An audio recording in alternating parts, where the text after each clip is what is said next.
Bună ziua frumoși mei săgetători, bine ne revedem dragii mei. Astăzi vom vorbi despre bănuți și sănătate un pic așa la sfârșit. Pentru perioada mai-iunie, da? Pentru toți cei care aveți soare, luna, ascendent sau Venus în Săgetător. Am anunțat la fiecare zodie în parte, așadar voi anunța și la voi că am activat subtitrări în diferite limbi pe acest canal. Dacă aveți prieteni care trăiesc în alte țări și nu sunt vorbitori de limba română, bineînțeles, puteți să distribuiți acel video care vi se pare, să spunem așa, interesant sau care poate fi de ajutor cuiva, da? Care este vorbitor de o altă limbă străină, de o altă limbă diferită de română. Nu mai am altceva de spus, începem să vedem care este treaba pe plan financiar pentru voi, dragi mei săgetători, în această perioadă, mai-iunie 2024. 10 de bâte, pare că este o perioadă destul de complicată din punct de vedere financiar, dar e ca și cum mai puteți să o duceți așa o perioadă. Da? Deci, nu e o glumă, nu râd ca să, Doamne ferește, să-mi bat joc niciodată. E ca și cum ți se spune să încerci să-ți păstrezi calmul. Perioada nu se vede una strălucită, nu se vede una ușoară, da? Dar aici e vorba de și de a renunța, dragii mei, la anumite aspecte ale voastre, probabil în ceea ce privește greutatea acestei perioade. De ce spun asta? Pare că este destul de profund, pentru că unii dintre voi e posibil ca în ultima perioadă, dacă veniți deja dintr-o perioadă complicată din punct de vedere financiar și pare că prezentul, luna, sfârșitul lui mai, jumătatea lui mai, jumătatea lui iunie, pare că e cam la fel, continuă să fie o perioadă complicată pentru că voi încă țineți la niște concepții sau țineți să vedeți că este așa, într-un fel dogmatic, că băi, ce nașpa merge, de nu știu câte luni de zile eu nu mai ies din rahatul ăsta, da? Aici e vorba de ce faci, săgetătorule, uite-te aici că tu ești aici. Ce faci gândind că băi, nu mai ies odată din probleme? De ce gândești că ești plin de probleme? Indiferent că ești plin de probleme, aceste probleme se pot termina în momentul în care tu conștientizezi că participi foarte mult la această perioadă complicată. E momentul să observi, da, intuitiv, în tine, tu cred că ți se spune, în tine tu simți că și tu participi la această perioadă complicată pe care o ai. Fă ceva și dezbară-te aici, da? Mie îmi place să vorbesc pe românește, folosesc cuvinte de-astea așa băbești, dezbară-te de a contribui la perioada asta grea. Nu mai zice, băi, ce nașpa merge. Nu, zi, ok, acum accept că merge nașpa, dar vreau să fac ceva, să creez o altă perioadă. Și atunci e când începi să dai drumul acelor obișnuințe de a-ți spune că îți merge prost, da? Și să îți îndrepți privirea către altceva. Ce pot să creez eu benefic pentru mine, acceptând că duc o perioadă complicată din punct de vedere financiar? Trebuie să fac ceva aici, trebuie să fac altceva. Ține de mine să creez altceva, da? Hai să vedem mai departe. Regina de monede, da? Creația ta poate avea de văzut, ia uite, soarele. Deci aici poate avea de văzut și roata norocului. În momentul în care tu îți vei observa maniera în care contribui la această complicăciune, la această perioadă complicată din punct de vedere financiar și îți îndrepți privirea către a crea într-un mod conștient altceva pe plan financiar. Și nu mă refer la pun mâna și, nu știu, croșetez sau, nu știu, fac orice altceva ca să mă distrag. Nu vorbim de distragere, da? Nu. Aici vorbim de, într-un mod intuitiv, îmi dau seama că eu trebuie să-mi îndrept privirea către altceva. Către ce? Ceva palpabil. Fii realist. Ce ai în viața ta? Cu ce ești înzestrat? Și schimbă placa gândurilor tale.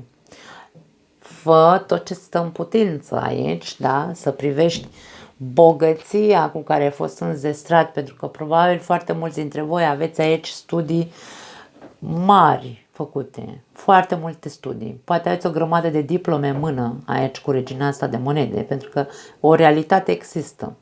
Tu deții multe studii, aș putea să spun, pentru că aici vorbim despre bani, da? Ce faci cu ele? Le folosești la ceva sau doar în momentul de față tu ce faci este că zici am făcut degeaba 15 facultăți, da? Zic și eu. Am făcut degeaba că nu mă ajută cu nimic. Ia uite ce viață grea duc. Ei bine, în momentul în care îți îndrepți atenția într-un mod realist și zici, băi, stai puțin, mă, că eu am 15 facultăți. Păi pe bune stau așa și doar mă plâng, fac ceva cu ele. Nu știu ce poți face cu diplomele pe care le ai, dar aici vorba despre faptul că totul se va schimba în momentul în care tu vei conștientiza ce poți să faci cu studiile pe care le ai. Aici despre asta este vorba. Așadar, îndreaptă-ți atenția înspre a nu mai participa la a te plânge că ai o viață complicată din punct de vedere financiar, ci îndreaptă-te către a vedea ce poți să faci cu ceea ce deja deții. Da? 2 de cupe, 8 de spade și nebunul. As de monede la capătul cărților. Asul de monede ne spune că ai o energie de început aici. Terminăm cu nebunul. Vorbim despre unii dintre săgetători care încep o nouă, nu neapărat aș spune o nouă viață, ci o nouă etapă pe parte materială. Vorbim despre un contract de muncă pentru unii dintre voi care se închide, se închide. Semnați un contract de muncă, da? Dar aici acest contract de muncă vine cu niște condiții care probabil nu o să-ți placă foarte tare. Ori nu o să-ți placă, ori te scot din zona ta de confort. E ca și cum va trebui să... e ca și cum ar trebui să faci, să iei de la zero în altă parte. E un contract de muncă într-un job care probabil e nou pentru tine. Ție ți se pare riscant să semnezi acel contract de muncă. Ar putea să fie. Dar aici avem beneficii, aici avem succes, aici avem doar sfatul pentru unii dintre voi este curajul de a schimba tactica, de a schimba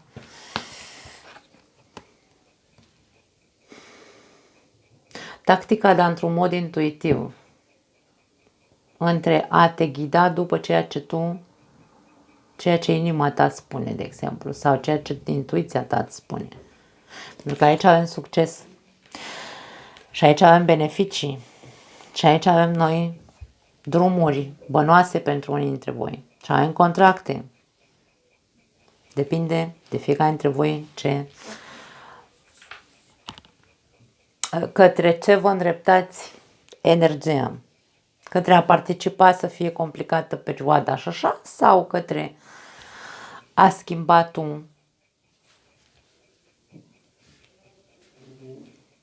Poate pentru unii dintre voi, pentru că aici îmi sună foarte mult în cap chestia asta, dacă aveți cursuri făcute sau dacă aveți diplome sau facultăți multe și le-ați ținut așa la naftalină, aici e vorba de a te expune cu acele cursuri. Poate că pe CV-ul tău nici măcar nu ai pus toate aceste cursuri pe care le-ai făcut. Da? Și de-aia ți se spune să pui mâna, să te lauzi doar așa ca să mă laud, ci pune mâna și fă real, pune pe hârtie ceea ce tu ai studiat, ca să se vadă.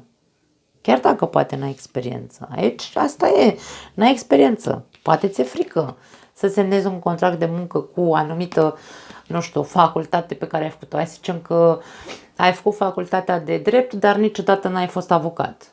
Da?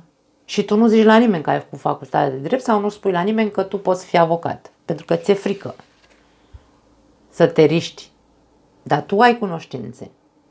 Pentru că știi, ideea e doar să te bagi să practici, da? Degeaba stai cu diploma în casă dacă nu... Și stai așa și zici, aoleo, n-am de niciunele. Nu e chiar așa. Da, despre asta e vorba aici, dragii mei. Ține doar de voi să schimbați cursul energiei voastre, aș spune. Pe planul sănătății, să zicem așa, nici aici nu vă văd foarte bine, tot din cauza asta, participării voastre la stres. Da? Stresul este foarte mare pentru că voi îl alimentați și îl alimentați și îl alimentați cu realitatea voastră. Aici realitatea ta este că de cine știe cât timp aici ești așa și cu sănătatea în pionieze, într-un fel sau altul. Realitatea este că foarte mult stres pe care tu îl alimentezi te duce în a vedea o distorsiune, îmi vine să spun, nu știu dacă e corect în româneșă, dar probabil că mă înțelegeți, a realității tale. Da? Tu distorsionezi realitatea și în loc să te bucuri sau să ai grijă cumva, pentru că aici putem să avem excese în ceea ce privește mâncarea, în ceea ce privește, dormitul. Săgetătorul este un semn destul de excesiv când vorbim despre...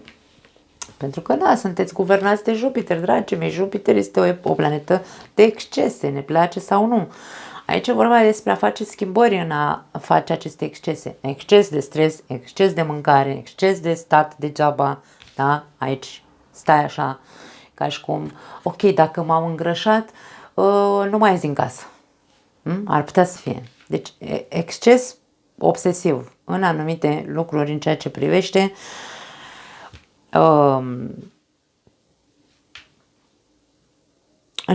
nu neapărat sănătatea, ci aceste surișuri și coborâșuri ale organismului vostru, pentru că îl dezechilibrați singur. Aici e vorba de, nebunul vine și spune, ajunge. Fă curat o dată în debara, aruncă tot ce ai, nu mai face ce ai făcut până acum, pentru că tot repeți de ceva vreme o acțiune care nu-ți face foarte bine din punct de vedere al sănătății. Că este, după cum am zis, exces de stres, că este exces de mâncare, că este exces de dormit, că este exces de stat degeaba și nu ești afară din casă, totul se numește exces. Începem cu o carte de excese. Da? Aici avem, probabil, persoana iubită, cred că stă cu gura pe tine toată ziua și te toacă să ieși din casă, să faci aia, nu știu, să nu mai mănânci dulciuri, de exemplu. Aici putem să avem conotația unei persoane, mama răniților, care stă toată ziua și are grijă de tine, dragă, să nu mai mănânci prost sau să nu... da? Dar de ce trebuie să stea cineva cu gura pe tine? Tu ai 2 ani, 5 ani aici? Cine? Ești adolescent? Aici e vorba de a te trezi, să-ți dai seama că tot ce faci nu faci bine tu singur. Nu trebuie să zică nimeni ce trebuie să faci. Tu trebuie să alegi să faci pentru tine. Din punct de vedere al dezechilibrului sănătății, da? Sau fizice. Cam asta e ceea ce ne spun aceste cărți. Nu mai am altceva pentru voi, nu vă mai cert, vă pupăcesc și ne vedem, dragi mei, data viitoare.